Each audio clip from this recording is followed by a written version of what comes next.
കണ്ണൂരിൽ ബി.ജെ.പിയുടെ നേതൃത്വത്തിൽ തിരങ്ക യാത്രയും വിഭജന ഭീകര സ്മൃതി ദിനവും സംഘടിപ്പിച്ചു.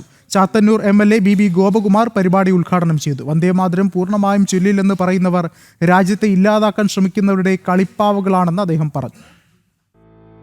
കണ്ണൂർ പ്രഭാത് ജംഗ്ഷനിൽ നിന്ന് ആരംഭിച്ച തിരങ്ക യാത്ര ബി.ജെ.പി. ദേശീയ സമിതി അംഗം സി.കെ. പത്മനാഭൻ, കണ്ണൂർ നോർത്ത് ജില്ലാ പ്രസിഡന്റ് കെ. വിനോദ് കുമാറിന് ദേശീയ പതാക കൈമാറി ഉദ്ഘാടനം ചെയ്തു.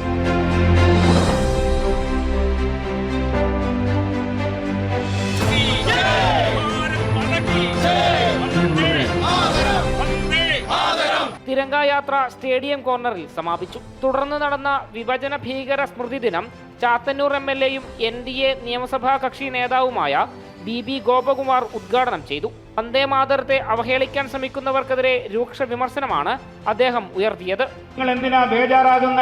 ഈ രണ്ടു വരി ചൊല്ലുമ്പോൾ ഭാരതത്തെ വന്ദിക്കുന്ന, ഭാരത മാതാവിനെ വന്ദിക്കുന്ന എല്ലാ വരികളിലും അതുമാത്രമുള്ള സ്വന്തം മാതാവിനെ വന്ദിക്കുന്ന, സ്വന്തം മാതൃരാഷ്ട്രത്തെ വന്ദിക്കുന്ന അർത്ഥങ്ങൾ മാത്രമുള്ള വന്ദേ മാതരം ചൊല്ലില്ല എന്ന് നിങ്ങൾ നിർബന്ധം പിടിക്കുന്നത് ആരെ സൂചിപ്പിക്കാൻ വേണ്ടിയാ? ഈ സംസ്ഥാനത്ത് നിങ്ങളെ സൂചിപ്പിക്കണ്ടായി.